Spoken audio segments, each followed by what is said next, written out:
Well, hello, and welcome to another episode of Make Art with Mrs. M. I'm back with another piece of burlap, but this time I painted it. I painted a leaf on the front of it to continue with something fallish.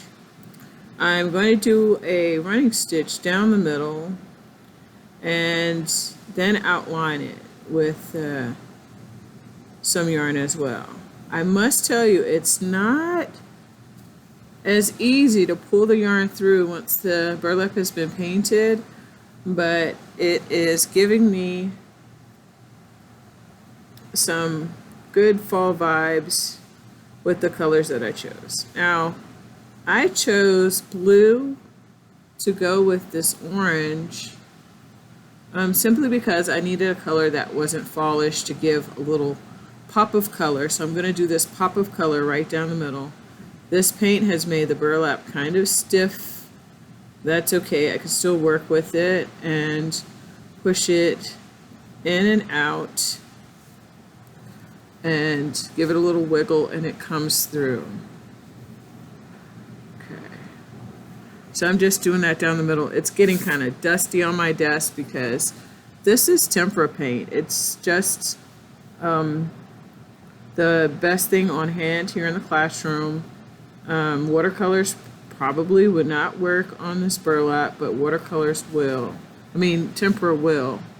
Sheesh. Not watercolors, tempera. Tempera is best for this. And I think I used a heavy-bodied tempera, which is thicker, so I think that's why it's so challenging to pull this through. So you can see on the back that the blue that's showing looks, the stitches look smaller than on the front. I did that on purpose because I want mostly blue to show. So now that I'm done with that, I'm going to snip. I'm going to take a pause so I can dust off my hands and dust off my desk before I move on to the next step. Okay, so now that we're back, these are some of the others I selected. Black and this aqua blue. This is a very soft, like baby pink, and brown.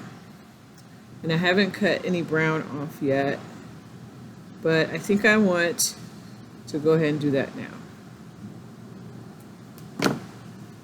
So the brown, this is my little brush to sweep off all the extra stuff that's giving me grief. The colors are going to look good on this red. I made sure I placed them together to kind of see what colors. You know, when you're making a color choice, like I wouldn't have chosen red because this is like a red-orange color. And I didn't want orange because this is already orange. And yellow, I could have chosen yellow, but I'm just trying to do colors that are very different. And it still should give fall vibes, right? So now I'm going to come in from the back and start going around the outline with a running stitch. Now, I don't tend to put a knot at the end. I just leave a little piece, a little tail hanging out. And I like to make long stitches when going around like this and come in from the back. Burlap is wonderful for doing stitchery with kids because I feel like it is the fabric is stiff enough that you don't need like an embroidery hoop, because I can't imagine doing hoops with a class of 24 or 25 children. But I'm sure it's been done somewhere. I'm sure it's been done. But I like burlap because you see it's holding its shape. I chose this kind of leaf, and there are so many different shapes of leaves that you could choose, and it might be an option to do different styles of leaves. And I just did one just to keep this simple. I think one's enough to make this look lovely, and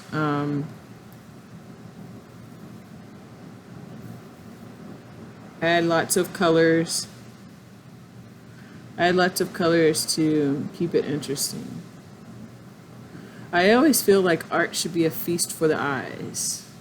Nobody likes anything boring, so give the viewer something to look at, something interesting to look at, something lovely to look at. Make their eyes dance and look around and go from place to place and color to color.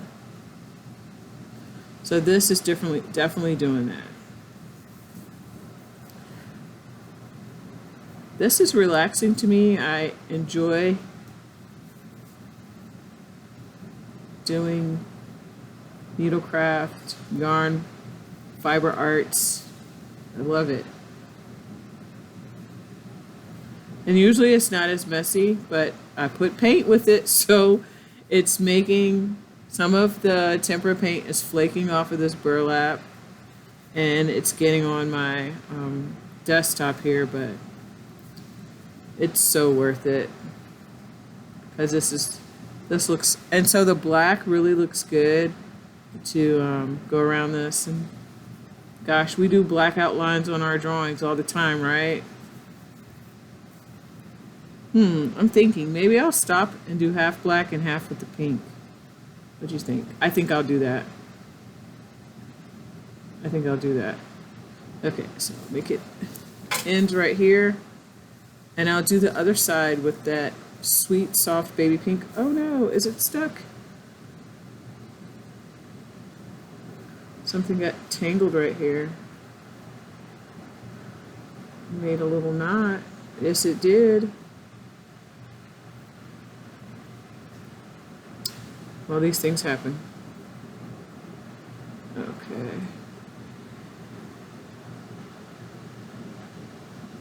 It sure did. It made a knot right there. It made a knot on itself. Okay, patience. Patience, my dears. Patience, patience, my dears. Patience. Okay, there.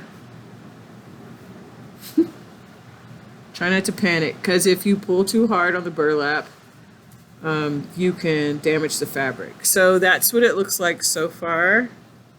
I'm going to stop and do the other side with the light pink. So I'm just going to cut here, and it won't fall out. The yarn won't fall out. So that's what we have so far. Okay. So there. I gave you a fast forward view of that. So now I'm going to come back and I'm going to add details around. I'm going to add a running stitch for a frame, and I'll probably add a stem of some sort and maybe some veins here on the leaf as well. So check it out. You can see I did the opposite color from the other side as the veins. So the black side has white veins, well, this is pink. The pink side has black veins, the black side has pink veins. It looks white on camera, and the more and more I look at it with these colors, it does look more white than pink. I guess it's just sort of an optical illusion. So I'll go back and add a border, and I'll be back. Well, ta-da! I love it. I love it, love it, love it. There's not much else to do. I'm going to add a couple of cross stitches in the corners just to give it a little extra something. So there's one. And a cross stitch is just basically like making an X, and it makes it like rows of cross stitches can be used to do like initials, or I could make a border around something with those if I wanted. I definitely could. I need more blue. I definitely could do that, but it does take more time to do cross stitches than the running stitch. So that's why I'm just using them for accents. So I've added my needle back on, and I just have just a few extra pieces of blue. I always come in from the back and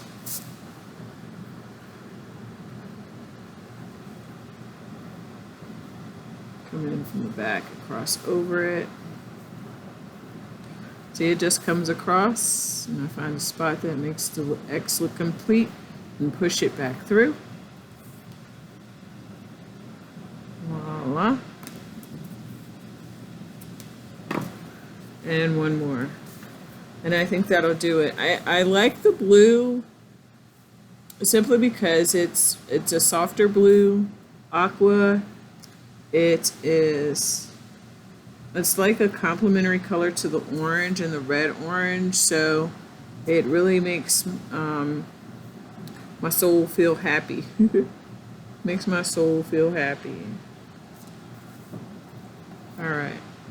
So I never get too concerned about the back, but I think I will just do a quick tie of the ends from the cross stitch to keep them from flapping around too much and keep them out of the way.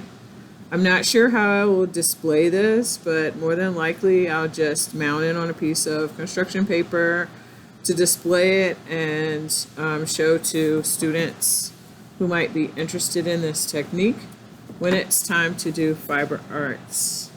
I like to give options for fiber arts, like give them a chance to choose colors and techniques.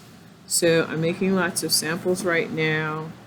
So when it's time to do that, and a lot of times it's just after finishing projects. Sometimes we'll have a day when we just catch up on projects, and this is something that many children like to have on hand. I have some baskets off to the side with their teacher's name so they can come back to sweep, sweep, sweep. They can come back. I chose not to use the brown because the brown wasn't making my heart happy here. It just didn't. Maybe if I had put it on the leaf it would have looked better, but I'll just save these pieces for another time. All these little bits will get thrown away. And I thank you for joining me. Come back to see me again. We'll make some more art. Arts and crafts is making art. Painting is making art. And doing things with your hands, creating things, is always wonderful. It helps your brain grow. It makes your soul feel happy. And I'll see you next time when we make more art on Make Art with Mrs. M. Bye.